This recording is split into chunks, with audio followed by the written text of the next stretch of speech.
Good evening and welcome to Bizworld. I'm Adrian Seet. Petronas is amongst the region's top 10 cash holders that collectively held $532 billion or 40% of the total Asian cash balance at the end of 2022. The national oil company also has been accorded A2 rating with a stable outlook.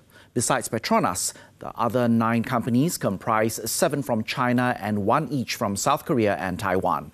According to Moody's investors, these companies maintain high cash balances through the oil and gas price cycle that reflects strong liquidity and prudent financial policies. Together, they held 86% of the sector's cash balance at the end of 2022. Moody added the technology, media and telecommunications, oil and gas and property sectors dominate the region's cash pile. Residential real estate purchases are key to economic growth, with Malaysian home buyers contributing an estimated 42.5 billion ringgit to the economy last year. That is equivalent to about 2.7% of Malaysia's 2022 GDP of 1.79 trillion ringgit. Now, according to GYIQI, the fact that home buying stimulates the economy means that government policies that support home buyers have much bigger benefits for economic growth. It added that 42.5 billion ringgit of economic benefits represent only part of the full impact of the entire housing sector. The largest benefit of home purchases is in Selangor, with a contribution of 3.1% to GDP. In Johor and Pulau Pinang, the benefits are relatively high at 2.9% and 3% respectively, while Kuala Lumpur saw the least contribution to GDP at 1.7%.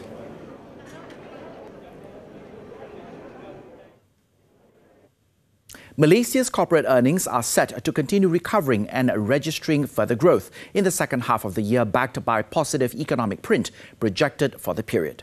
Rakuten Trade said earnings growth in first half is estimated to be around 6 to 7%, while the second half may see an 11 to 12% growth track. Last year, corporate earnings declined 10%, and for this year, Rakuten expects earnings to grow within 9.3 to 9.5%. Meanwhile, MIDF research noted that there was a divergence in net change to forward earnings between heavyweights and lesser cap stocks in the first quarter of 2023.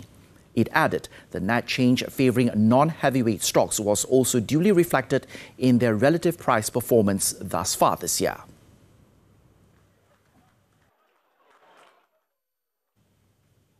The illicit cigarette prevalence in Malaysia remained high at 55.3% in May, with a slight decline of 1.3 percentage points from 56.6% in 2022.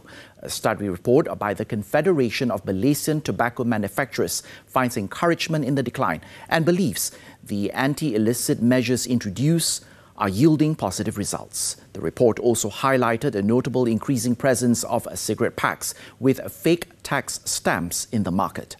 There are currently more than 20 brands of cigarettes packs with fake tax stamps in Malaysia, and it is expected to grow if the issue is left unaddressed. Malaysia is still one of the highest illicit cigarette markets in the world, as consumers are driven towards illicit cigarettes that are sold between 4 and 8 ringgit per pack. This causes the government to lose about 5 billion ringgit yearly in uncollected taxes.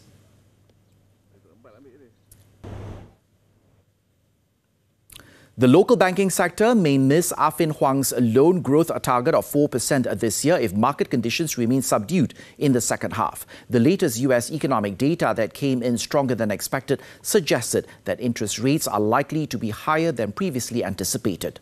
The firm noted the sector's loans moderated in June, growing at a subdued 0.2% month-on-month and 1.4% year-to-date. Domestic funding and liquidity conditions, however, remain conducive for loan growth. Loans in June rose 4.4% on the back of robust demand from business finance activities, transportation or communications, agriculture as well as household sectors, while loans for mining and quarrying as well as manufacturing have been subdued. Household loans were mainly underpinned by mortgages, credit cards, passenger cars and personal financing. And that's all for Bizworld this evening. I'm Adrian Seet. Thank you for investing your time with us and stay tuned.